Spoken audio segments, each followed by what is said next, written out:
Try this at your own risk. All right, I want you loose. I want you athletic. I want you on the balls of your feet, your knees bent. Now I'm gonna do an upper body rotation, just like that. I'm using my obliques. That's upper body rotation. Now I want you to get on this leg and balance. And I want you to upper body rotate.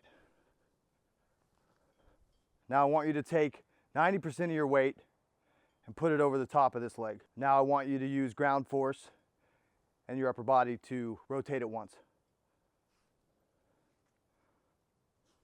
I want you to take all that weight and just brace it over here. Doesn't have to look perfect, just brace it right there. And I want you to rotate that upper body and that leg. That's the real brace. The back leg is the #1 difference between the amateur and the pro.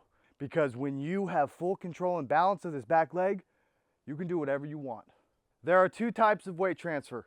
There's back leg weight transfer and there's front leg weight transfer. At the most extreme, front leg weight transfer is forcing the weight on top of this leg. It looks something like this, maybe. If there's a little rotation from the back leg, it looks like that. If you're not using the back leg, there might be just a slam that way.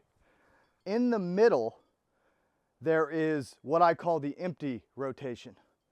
This is still front leg disc golf, but it looks way more professional. So the weight is over the front and then you use ground force and you still rotate. And your leg comes in a little bit and it looks professional. But there's actually nothing behind the transfer because it's already over the top. Back leg weight transfer. This is what professional disc golfers do.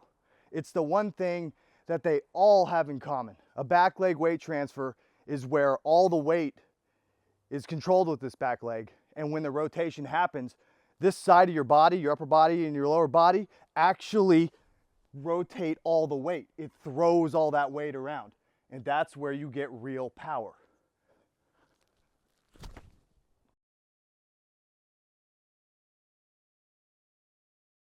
In the middle of an X step. Simon's on the Mount Rushmore form.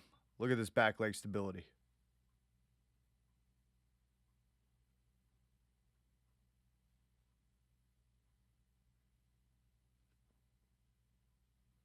Boom sauce. Your rotation has kind of 2 sections. That's a lower body rotation. This is an upper body rotation. In the move, they all happen at once. Now, this left arm trick where you wave it and you use that momentum to help you rotate through the core, you can't actually do that effectively if you aren't bracing against the ground during this part. So if I try to wave my left arm and bring it through without weight there, and I try to do it this way now, I had all that brace right there to allow me to use the most of my upper body and my off arm. That's stability. That's the first story of your house. You could go too fast, but it doesn't matter. You never feel rushed ever because you can slow yourself and control yourself with that back leg. For example, I'm gonna accidentally go too fast, realize it, slow myself down so I can still make the move. Disc golf is the only sport that forces us to be ambidextrous from the beginning. We are automatically playing baseball left-handed. There's no other sport that I can think of that you go into and all of a sudden you're required to use your off leg or your off arm. Our back leg is pretty much, well, mine was worthless. It had nothing. I would X step and there's nothing here, so you fall over the top, and that's really, you don't have a choice. So to do what I'm talking about is not going to happen in one day. So this is one of my players, Josh, just a grinder, never stops working, never stops believing that he can do the next thing. So this is the first form that Josh sent me. So he does a good job getting on the back leg, keeping the knee bent, ball of the foot. And you can see how his weight's over his off leg. And then as the weight moves forward, the off leg no longer contains the weight, and every frame from here on out, it falls over the front of the top leg, ultimately lunging right into the front leg Like I said, Josh is a grinder and he is not backing down from this back leg because that leg is going to challenge you. You're going to want to just forget about it.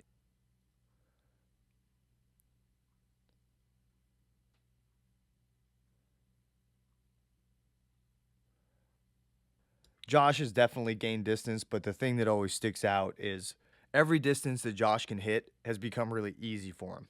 The shoulder pain is now gone. 1 year is a realistic amount of time to develop strength, coordination, and balance in the back leg. But this is a journey that you have to decide, I'm gonna grind. I'm not gonna stop until I am back leg dominant.